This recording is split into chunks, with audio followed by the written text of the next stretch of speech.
Hey everyone, I'm Jordan with 9to5 Toys, and today we're checking out the NZXT Canvas 27Q monitor. Now, NZXT has been on a roll recently, releasing peripherals like a streaming mic, a mouse and keyboard, and even a capture card, but with 1440p resolution and 165Hz refresh rate and a few mounting options, the new Canvas 27Q monitor is also worth a look. So let's dive in and check it out. Thanks for watching 9to5 Toys. Be sure to like, subscribe, and enable notifications with the bell icon so you don't miss any upcoming videos.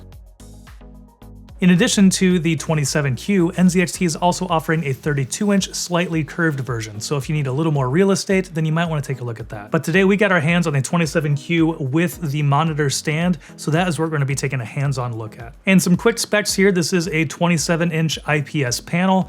Resolution is 2560 by 1440. It does have 165Hz refresh rate and brightness of up to 300 nits. And touching on pricing, you can buy the panel itself for just $320. You can get it with the stand for $360, or you can add a single or double monitor arm. I think the single arm is $100 and the double arm is like $170. So when you are checking out, you can add your options there depending on how you want to mount it on your desk. And moving on to design, like most of NZXT's other items, the Canvas monitors are very cleanly designed.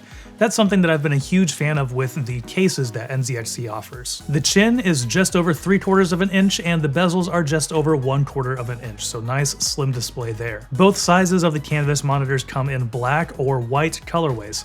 While the white still has black bezels around the perimeter, the back of the panel is white. NZXT also offers a white monitor stand to match the white display. One note here is that the white variants do cost $20 more, so a little bit of a premium on those. On front is a nice, small, clean NZXT logo in the middle of the chin, with a small LED status light in the lower right-hand corner of the monitor. And at just over 8 pounds by itself, the panel is very easy to handle, and then the stand adds just another 5 3/4 pounds. So altogether, it is a very easy to manage package. And that is in comparison to something like the Philips Momentum 32-inch monitor that we reviewed recently, which is just a very hefty beast of a monitor. But from my experience with the monitor stand, which we'll talk about more in a little bit, and the display itself, they are both very easy to handle, very easy to move around, very easy to mount as well. On the back, the monitor has a single DisplayPort 1.2 port, 2 HDMI 2.0 ports, 1 USB-C, a 3.5mm audio out, a single USB-B 3.0, and dual USB-A 3.0 ports. And I mentioned they do offer the monitor stand like we have here, and then also a couple of different monitor arms. I haven't been able to try the arms, so we're just going to talk about the stand here, which so far I've been really impressed with. It can raise and lower by 4.2 inches. It can tilt 5 degrees down and 20 degrees up. It swivels 20 degrees left and right, and it can also pivot 90 degrees in either direction into a vertical display. And adjusting this stand is really easy with very little resistance. Even raising it up and down is very easy to do. And so, even though it's a very light monitor and monitor stand combination, it feels really solid because everything is very simple and easy to adjust. There is a control stick on the right side of the monitor for navigating the menus. This is a really handy way of navigating menus. It makes it very clean and very simple. So you can either push the button to get into the menu and then kind of go through different settings in there, or there are some quick options. If you push up, you can adjust brightness quickly. If you push to the right, you can change your input source. If you push down, you can get to picture mode. And if you push left, you can get to contrast. And diving into the picture mode in the menu, there are a few different options for different genres of games like FPS or racing, or for cinema, professional, and even a night mode, which is kind of like a low blue light mode. So some nice functionality built in there for kind of changing up the color. All right, and now let's talk about how the display looks itself. While this isn't going to be, the most accurate for content creators for gaming, in my experience, I found it to be a very good looking display. Using an IPS panel, the Canvas 27Q has a response time of 1 millisecond, overall brightness of up to 300 nits, and a viewing angle of 178 degrees.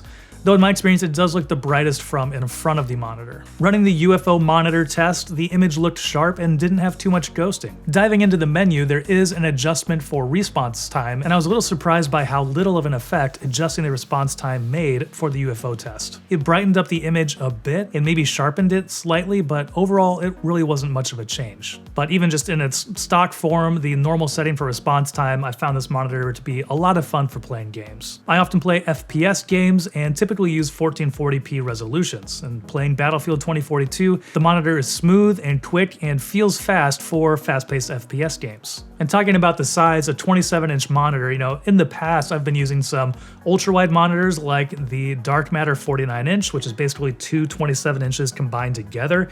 I've been using that for the last couple years and really like it for productivity, but when it comes to gaming, I usually end up bringing it down to the 16:9 aspect ratio anyways, because that's what feels best for me as far as finding all of the HUD and being able to find all the useful information, right away, is kind of keeping that everything a little bit cleaner and a little bit more tight. But I feel like, 1440p is kind of like that mid-tier gaming. You're not going all the way up to 4K or, staying down at 1080. But with 165 Hz, you can get some really nice refresh rates in here as well, just for pretty snappy and quick movements. The jump from 120 Hz to 165 Hz is definitely not as noticeable as 60 to 120, but it is still a nice little upgrade and just gives a lot more headroom for faster frame rates. So overall, at $360 for both the panel and the monitor stand, the Canvas 27Q actually feels like a pretty decent deal for kind of this mid-tier gaming monitor. NZXT keeps the design clean, much like its other peripherals, and I also like how solid the monitor stand feels, but it's still really easy to adjust. And there are plenty of input and output options on the back, which is great. Personally, as both a content creator and a gamer as well, I really wouldn't go anything less than a 1440 like this. But if you do need something bigger than 27 inches, then you can also check out NZXT's 32-inch version of this Canvas monitor. Now, I do think there are some cheaper 27-inch 1440p 165 Hz refresh rate monitors on the market. I think the cheapest I saw from B&H was around $300, so you could save about $60 with that. But I cannot comment on the quality or overall build and feel of that. So far, from what I've experienced with the NZXT, I've been pretty happy with how it has performed. But if you are looking for a deal, make sure you are locked to 9to5toys.com, because Patrick is always pulling up the best gaming monitor deals and we post those daily on our website. So make sure you're locked in there for the best deals. All right, that's gonna do it for our kind of quick look, hands-on review of the NZXT Canvas 27Q monitor. Let us know what you think about it down in the comments below. And if you're looking for some other videos to watch, check out our review of the awesome Dark Matter 49-inch gaming monitor, as well as our most recent video. And thanks for watching. If you enjoyed this video, please give it a thumbs up and consider subscribing. This is Jordan with 9to5 Toys.